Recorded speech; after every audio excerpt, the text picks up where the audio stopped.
où se trouve actuellement la pluralité consacrée par la Constitution dans son préambule et en son article 1.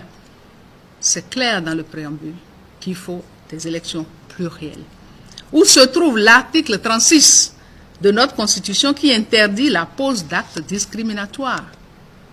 Aller aux élections aujourd'hui sans des partis, c'est un acte discriminatoire. Où se trouve le respect de nos engagements régionaux et internationaux? Il est interdit d'introduire de nouveaux tests 6 mois avant. Nous l'avons fait.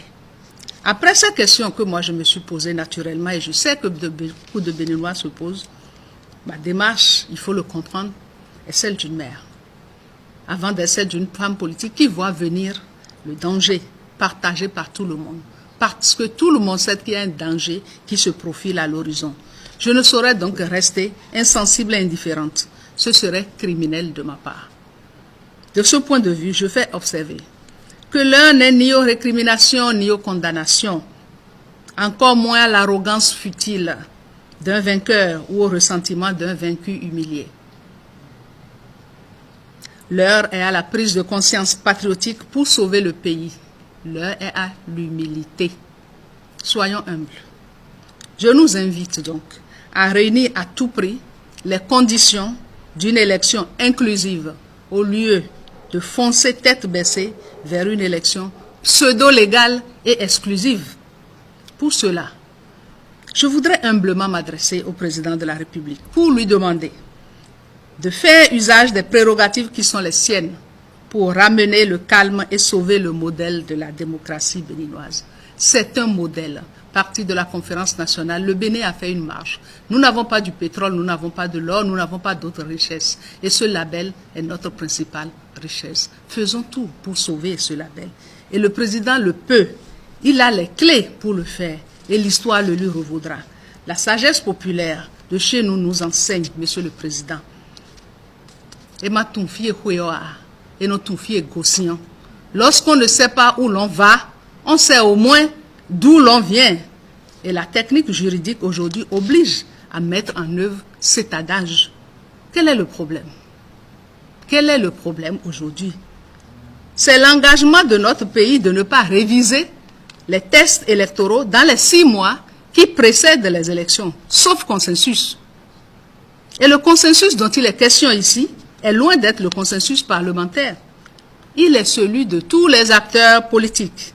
Et politique ici ne signifiant pas politicien ni partisan, mais consensus de tous ceux qui s'occupent de la cité.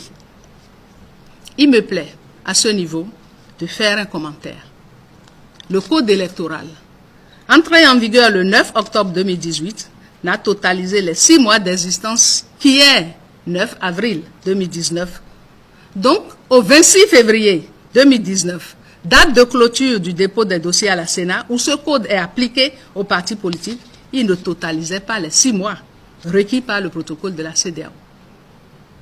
La charte des partis politiques, entrée en vigueur le 17 septembre 2018, n'a totalisé les 6 mois d'existence que le 17 mars 2019. Donc, à la date du 26 février 2019, date limite de déclaration des candidatures à la Sénat, elle ne totalisait pas encore les 6 mois. Ayons l'humilité de reconnaître que nous nous sommes fourvoyés et qu'on peut encore faire demi-tour. Dois-je encore rappeler les conditions d'adoption de ces lois qui furent loin du consensus? Les mettre aujourd'hui, ces lois, les mettre aujourd'hui, entre parenthèses, au nom de la paix et de la recherche du consensus politique, est bien possible. Alors, c'est faux. C'est faux de faire croire au président de la République que le consensus est seulement celui du Parlement. C'est également faux, Monsieur le Président de la République, de vous faire croire que réunir les forces vives de la nation pour lever ce goulot de notre engagement serait convoquer une conférence nationale bis. C'est faux et archi faux.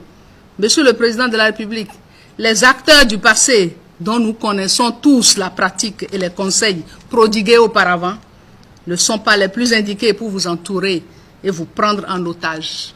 Nos yeux sont grands ouverts et nos oreilles sont loin de souffrir d'amnésie. Monsieur le Président de la République, Comme vous l'aviez fait le 6 mars dernier, il suffit d'élargir la rencontre aux forces vives de la nation avec un seul ordre du jour. Obtenir le consensus pour permettre à tous d'aller à une élection discutée par tous, en offrant aux citoyens la liberté du choix de leurs représentants. C'est bien cela la démocratie.